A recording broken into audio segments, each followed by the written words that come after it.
আসসালামু আলাইকুম, স্বাগত জানাচ্ছি আরটিভি সকালের সংবাদে। আপনাদের সাথে আছি আমি ফারজানা তানি। গাজীপুরে সাবেক মুক্তিযুদ্ধ বিষয়ক মন্ত্রী আকম মোজাম্মেল হকের বাড়িতে হামলা চালিয়েছে বৈষম্য বিরোধী ছাত্র জনতা। এ সময় স্থানীয়রা তাদের কয়েকজনকে আটক করে মারধর করে। এতে 15 জন আহত হয়েছে। পুলিশ জানায়, শুক্রবার রাতে বিক্ষুব্ধ ছাত্র জনতা গাজীপুর মহানগরের শ্রী ধীরাশ্রমের দক্ষিণখানে মোজাম্মেল হকের বাড়িতে হামলা চালায়। এ সময় মন্ত্রীর বাড়িতে ডাকাত পড়েছে বলে মসজিদে মাইকিং করা হয়। পরে আশপাশের লোকজন এসে বাড়িটি ঘিরে ফেলে। ভাঙচুরকারী কয়েকজনকে মারধর করেন। পরে সেনাবাহিনীর সদস্যরা ঘটনাস্থলে গিয়ে আহতদের উদ্ধার করে গাজীপুরের শহীদ তাজউদ্দিন আহমদ মেডিকেল কলেজ হাসপাতালে ভর্তি করে। এর মধ্যে গুরুতর আহত 10 জনকে ঢাকায় আনা হয়েছে। জয়দেবপুর থানার পুলিশ ও সেনাবাহিনীর সদস্যরা পরিস্থিতি নিয়ন্ত্রণে নেন। এলাকায় থমথমে পরিস্থিতি বিরাজ করছে।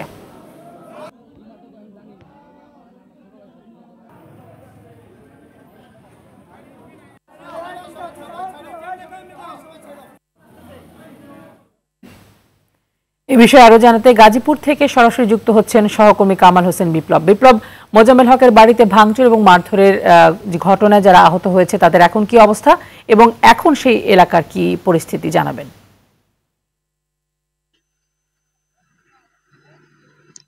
জি তানি, আপনি জানেন যে গত রাত ঠিক 9টার দিকে কিন্তু সাবেক যে গাজীপুর 1 আসনের যে সাবেক মুক্তিযুদ্ধ বিষয়ক মন্ত্রী তার বাসভবনে বিক্ষুব্ধ জনতা ভাঙচুর চালিয়েছে। তাৎক্ষণিক যে এলাকাবাসী মাইকিং করে কিন্তু সেখানে তাদেরকে আটক করে মারধর করেছেন আপনি জেনেছেন, এবং তাদেরকে সেনাবাহিনী পৌঁছে তাদেরকে উদ্ধার করে শহীদ তাজউদ্দিন মেডিকেল কলেজ হাসপাতালে আনা হয়েছে এবং গুরুতর অবস্থায় বেশ কয়েকজনকে কিন্তু ঢাকা পাঠানো হয়েছে। এই ঘটনার পরপরতে রাত 2টার দিকে কিন্তু বৈষম্যর যে ছাত্র রয়েছেন সেই ছাত্ররা কিন্তু বিক্ষোভ মিছিল করেছেন হাসপাতালের সামনে। তারা ঘোষণা করেছেন যে আজ 12টার মধ্যে সেখানে লং মার্চ ঘোষণা দিয়েছেন। আপনাকে বলে রাখি যে সেখানকার পরিস্থিতি বর্তমানে কিন্তু থমথমে পরিবেশ বিরাজ করছেন এবং এলাকায় কিন্তু কিছু জনশূন্য দেখা যাচ্ছে। সেখানে মানুষের আনাগোনা কম। তবে বলে রাখি, আইন শৃঙ্খলা বাহিনী এবং যৌথ বাহিনী অল্প কিছুক্ষণ পর পর সেখান দিয়ে টহলে থাকছেন বলে এলাকাবাসী জানিয়েছেন।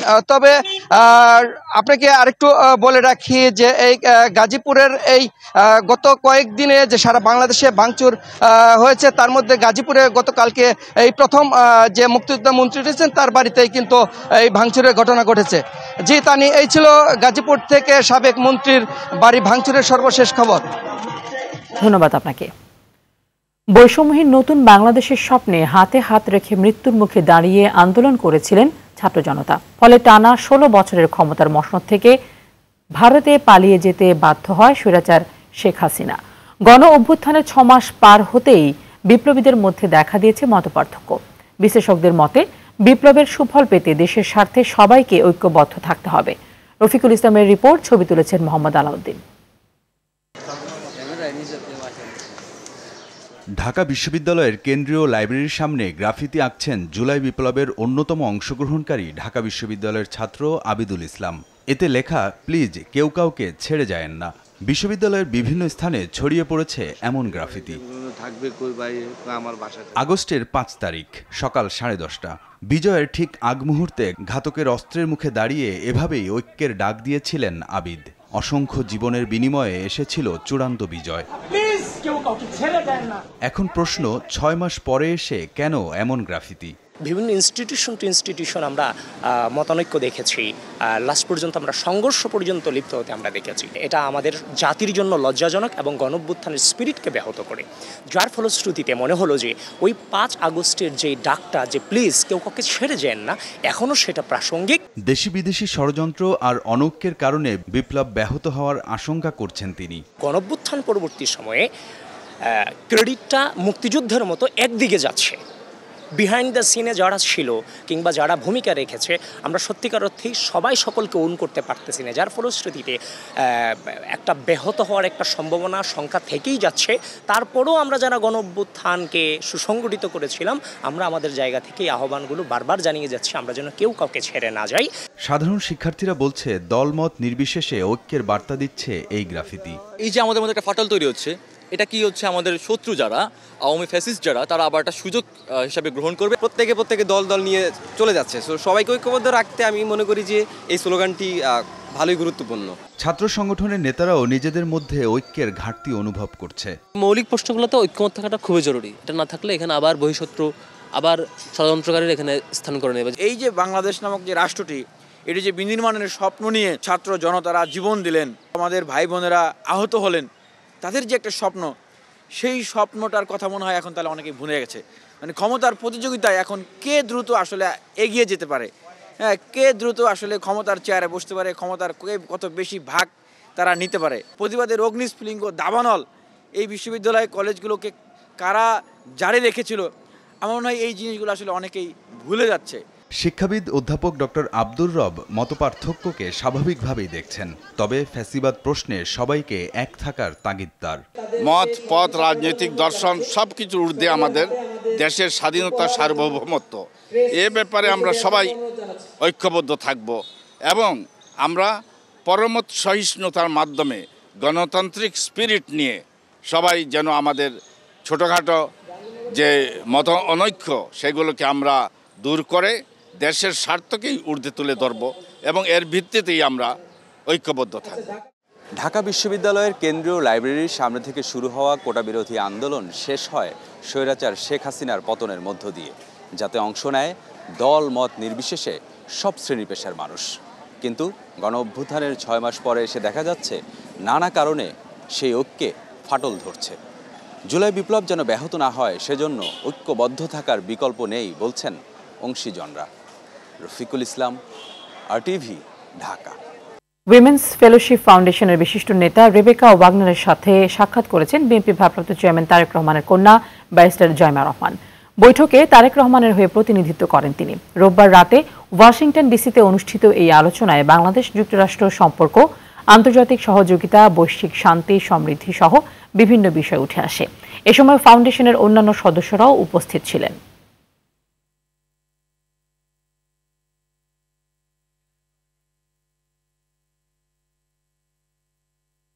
ইউরোপ গেলেই রাতারাতি বনে যাবেন কোটিপতি, গড়তে পারবেন বিলাসবহুল বাড়ি গাড়ি সহ অঢেল সম্পদ। এমন সব স্বপ্ন দেখিয়ে যুবকদের ইতালি নেয়ার কথা বলে লিবিয়া নিয়ে মাফিয়াদের কাছে বিক্রি করার অভিযোগ উঠেছে দালাল আবুল কালাম মুন্সির বিরুদ্ধে। এরপর নির্যাতনের ভিডিও পরিবারকে দেখিয়ে মুক্তিপণ হিসেবে হাতিয়ে নিচ্ছে কোটি কোটি টাকা। মামলা হলেও ধরাছোঁয়ার বাইরে অভিযুক্ত দালাল। মাদারীপুরের শিবচর থেকে খলিল মিয়ার তথ্যছবিতে জানাচ্ছেন ইমরুল কায়েস।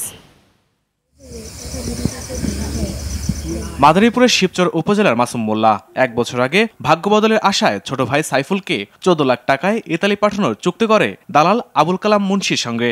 কিন্তু দেশ থেকে লিবিয়া নিয়ে মাফিয়াদের কাছে বিক্রি করে দেয় দালাল চক্র। এরপর 20 লাখ টাকার জন্য চালানো হয় অমানবিক নির্যাতন। আমার বাইরে গেম না দিয়া, আমার বাইরে ইতালি না পাঠাইয়া উল্টা আরেক ঘরে নিয়ে মারধর, প্রচুর মারধর করে। আমাকে ভিডিও কলে দেখায়, দেখানোর পরে বলে যে 20 লাখ করে টাকা দিবি, না দিলে তোর বাইরে মাইরা ফেলাম। শুধু মাসুম মোল্লা নয়, তার মতোই একই উপজেলার সোহেল আহমেদ, সোহাগ মোল্লা সহ অর্ধশতাধিক যুবক অবৈধ পথে ইতালি যাওয়ার সময় লিবিয়ার মাফিয়াদের হাতে জিম্মি হয়। অভিযোগ আছে এসব যুবকদের আটকে রেখে মুক্তিপণের জন্য করা হয়েছে অমানবিক নির্যাতন। এসবের পেছনে দালাল আবুল কালাম মুন্সির হাত রয়েছে দাবি ভুক্তভোগী পরিবার ও এলাকাবাসীর। 30 লক্ষ টাকা 34-35 লক্ষ টাকা ও হাতিয়ে নিয়েছে। এখন আমার ছেলের কোনো খোঁজ খবর নাই, কোথায় আছে জানি না। ইটালি তো নিতেই পারে নাই, এখন তো আমার মনে করেন আছে, কোথায় আছে আমরা খোঁজ খবর জানি না। 3-4 মাস হয়ে গেছে, ওর সাথে আমাদের সাথে কোনো যোগাযোগ নেই। ধরা পর থেকে আর প্রচুর মারধর করছে, খাওয়া দাওয়া কিছু করে না। ওরা কান্নাকারি করাইয়া মানে ভিডিও কলে ফোন দিয়ে দেখাইছে, মানে টাকা আনে এটা সেটা, পরে এরা 20 লক্ষ টাকা দিচ্ছে। আর 2-3 মাস যাবত আমার ভাইয়ের সাথে কথা হয় না, যোগাযোগ নাই। আমার ভাই এখন জীবিত আছে না মারা গেছে আমি জানি না। মাদারীপুরে মানব পাচারের ঘটনা তুলনামূলক বেশি উল্লেখ করে প্রশাসন বলছে, মানব পাচারের মামলায় আসামি গ্রেফতারে পুলিশ সচেষ্ট রয়েছে। সকল মানব পাচারকারীর বিরুদ্ধে সুনির্দিষ্ট বিভিন্ন সময়ে মামলা এবং তথ্য প্রমাণ আমরা পেয়েছি, অভিযোগের সত্যতা পেয়েছি। তাদের বিষয়ে আমরা মানি লন্ডারিং আইনের ব্যবস্থা নেওয়ার জন্য আমাদের জেলা পুলিশের পক্ষ থেকে সিআইডি বরাবর আমাদের চিঠি পত্র প্রেরণ করা হয়েছে। ইমরুল কায়েস, RTV। সৌদি আরবে নিজ দেশের সহকর্মীর হাতে খুন হওয়া প্রবাসী ফজর আলীর হত্যার বিচার চায় তার পরিবার। এ বিষয়ে সরকারের যথাযথ পদক্ষেপ সহ মরদেহ দ্রুত দেশে ফিরিয়ে আনার দাবিও তাদের। টাঙ্গাইল থেকে কামাল হোসেনের প্রতিবেদন, জানাচ্ছেন সৈয়দ মাহমুদ। 9 বছর আগে জীবিকার তাগিদে সৌদি আরবে যান টাঙ্গাইলের কালিহাতির বলদি গ্রামের যুবক ফরহাদ ওরফে ফজর আলী। চাকরিতে যোগ দেন মক্কার একটি কোম্পানিতে। 7 মাস আগে সবশেষ ছুটি কাটিয়ে সৌদি ফেরেন তিনি। তবে এটাই যে তার শেষ যাওয়া, সেটা হয়তো ভাবতে পারেনি পরিবারের কেউ। স্বজনদের অভিযোগ, গেল 4 ফেব্রুয়ারি তুচ্ছ ঘটনায় একই কক্ষে থাকা প্রবাসী বাংলাদেশি নুরুল ইসলামের সঙ্গে ফজর আলীর কথা কাটাকাটি হয়। এক পর্যায়ে তাকে ছুরিকাঘাত করে পালিয়ে যায় নুরুল। এদিকে অতিরিক্ত রক্তক্ষরণে ঘটনাস্থলেই মৃত্যু হয় ফজর আলীর। আমার ছেলের লাশটা আমি দেশে ফিরে চাই, আর তো হত্যাকারীর আমি তো আমার ছেলের যে বেলে মারছে এই বেলে আমি মারণ চাই। আমি জানি দেখা হারি তারে ফাঁসি ঢুকুমাইয়া গেছে গা। ওরে বাবা রে, আমার সোনার নাগাল মামা না কিনা করে করে দিল রে। আলছে যেন আমরা যে আমার ছেলে যে রুমে মারছে চিড়িয়াখাতে, তার বিচার চাই আর তার জন্য ফাঁসি চাই। আমার স্বামীর বিচার চাই, আমার স্বামীর আমি বিচার চাই, আমি ফাঁসির হুকুম চাই। আমার স্বামীর লাশটা জানি দেশে জানি পরে। আমার বাবাকে যে মারছে হে জানি ফাঁসি হয়। আমার বাবা লাশটা জানি তাড়াতাড়ি দেশে হে, আমি বাবাকে দেখতে চাই। আমার বাবা তো কোনো অপরাধ করছিল না, তাহলে আমার বাবাকে কেন হত্যা করা হলো, তার বিচার চাই।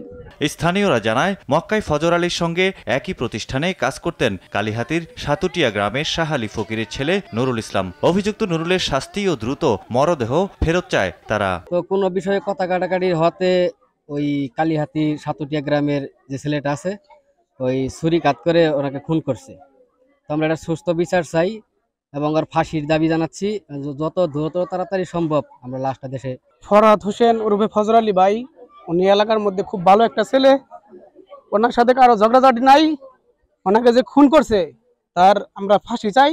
আমরা বাংলাদেশ সরকারের কাছে দৃষ্টান্তমূলক শাস্তি দাবি করতেছি, যাতে এই ফজর আলী দাদার মতো আর কারো নেক্সট টাইম এরকম ঘটনা না ঘটে, এবং ফজর আলী দাদাকে যে হত্যা করা হয়েছে এর দৃষ্টান্তমূলক শাস্তি আমরা বরাবরই তার চাচ্ছি, তার ফাঁসি চাচ্ছি। সেই সাথে লাশটি যাতে দ্রুত বাংলাদেশে ফিরিয়ে আনা হয়, এবং আমরা সাথে থেকে আমরা পরিবার পরিজন আত্মীয় স্বজন যারা আছি এলাকাবাসী, ওনার কবরটা যেন আমাদের এই প্রিয়গ্রাম বলদি কবরস্থানে আমরা কবর দিতে পারি, সেটাই আমাদের কামনা। হত্যার বিচার নিশ্চিত করা সহ ফজর আলীর পরিবারের পাশে থাকার আশ্বাস দেন এই জনপ্রতিনিধি। লাশ জানি দ্রুত বাংলাদেশে পাঠায় আর হের যেন বিচার হয়, হের পরিবারের পাশে আমরা আছি, থাকবো। ফজর আলীকে যে মারছে তার বিচার জানি আমরা পাই। সৈয়দ মাহমুদ, RTV। শীতকালীন সবজির ভরপুর সরবরাহে বাজারে বইছে বেশ স্বস্তির হাওয়া। সবজি বিক্রি হচ্ছে বছরের সবচেয়ে কম দামে। 50 টাকার নিচে বিক্রি হচ্ছে প্রায় সব ধরনের শীতকালীন সবজি। এদিকে বাজার থেকে প্রায় উধাও করে ফেলা হয়েছে সয়াবিন তেল। বিক্রেতারা বলছেন খুব সামান্য তেল সরবরাহ করছে কোম্পানিগুলো। তবে নতুন আরও 10 থেকে 15 টাকা কমেছে ডাল ও ছোলার দাম। প্রতি কেজি ছোলা বিক্রি হচ্ছে 115 টাকায়। দাম বাড়তি চাল, ইলিশ মাছ, গরুর মাংসের।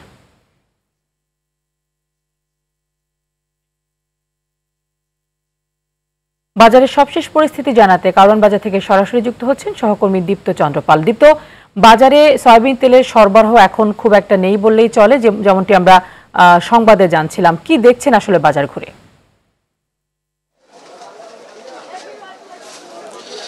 তানি, আসলে কারণ বাজারে কিছু সংখ্যক দোকানে সয়াবিন তেলের আমরা দেখা পেয়েছি এবং আমরা দোকানদারদের সঙ্গে কথা বলেছি। তারা যেটি জানিয়েছে, সামনে রোজার সয়াবিন তেলের চাহিদা কিন্তু অনেক রয়েছে, তবে চাহিদা মোতাবেক তারা সরবরাহ পাচ্ছে না।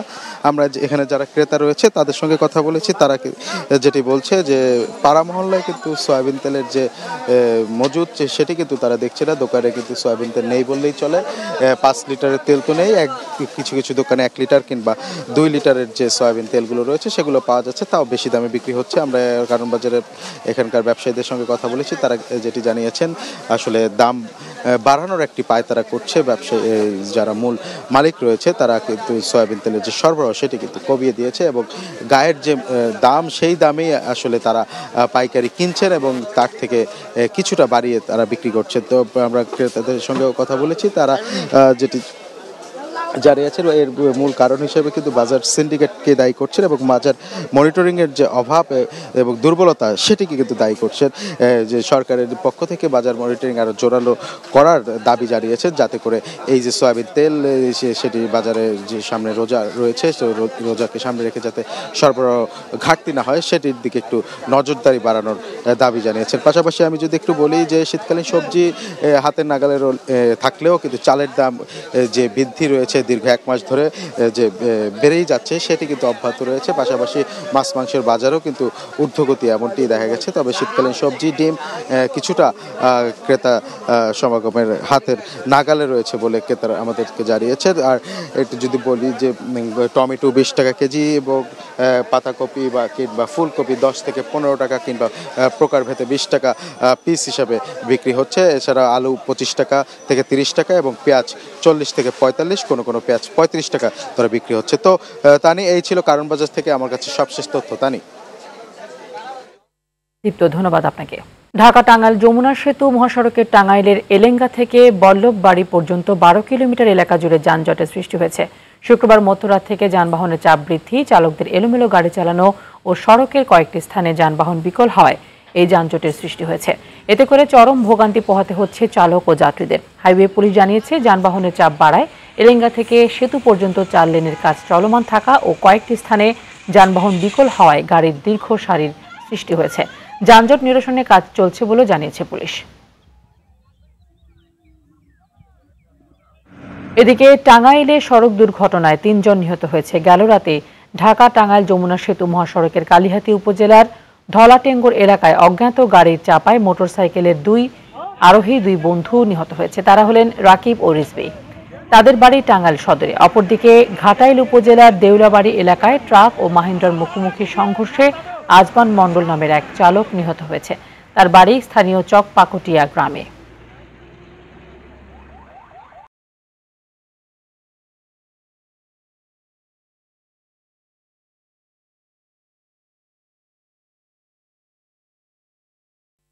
Run for unity, run for humanity প্রতিপাদ্যে 10,000 প্রতিযোগীর অংশগ্রহণে অনুষ্ঠিত হচ্ছে ঢাকা আন্তর্জাতিক ম্যারাথন 2025। ভোর 5:30টায় রাজধানী 300 ফিটে এক জমকালো আয়োজনের মধ্য দিয়ে এবারের ম্যারাথনের উদ্বোধন করেন নৌপ্রধান অ্যাডমিরাল এম নাজমুল হাসান। এখন পর্যন্ত দেশে আয়োজিত সবচেয়ে বড় ম্যারাথন এটি, যেখানে দেশীয় প্রতিযোগীর পাশাপাশি 10টি দেশের বেশ কয়েকজন বিদেশি দৌড়বিদ অংশ নিয়েছেন। প্রতিযোগীরা জানিয়েছেন, শরীর ও মনকে সুস্থ রাখতে এমন উদ্যোগ আরও বাড়ানো উচিত। এই ধরনের আয়োজনে তরুণ প্রজন্মকে যে কোনো অপরাধ থেকে দূরে রাখবে বলে মনে করছেন তারা।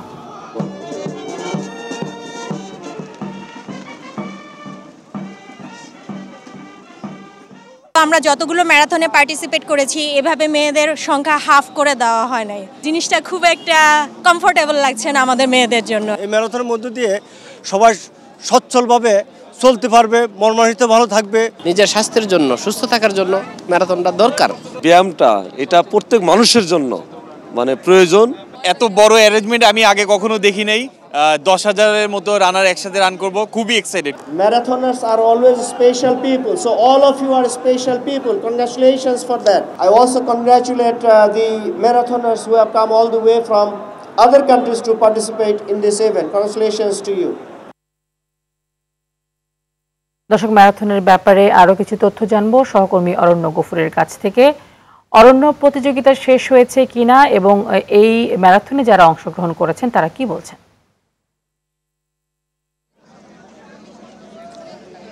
তানি, প্রতিযোগিতাটি যখন শুরু হয় তখন থেকে কিন্তু সর্বোচ্চ যে ম্যারাথনের যে ফুল ম্যারাথন যেটা 42.2 কিলোমিটার, সেটির জন্য কিন্তু সর্বোচ্চ সময় নির্ধারণ করা হয়েছে 6 ঘন্টা। অর্থাৎ এই টাইমের মধ্যে যারা শেষ করতে পারবে তারাই মেডেল পাবেন।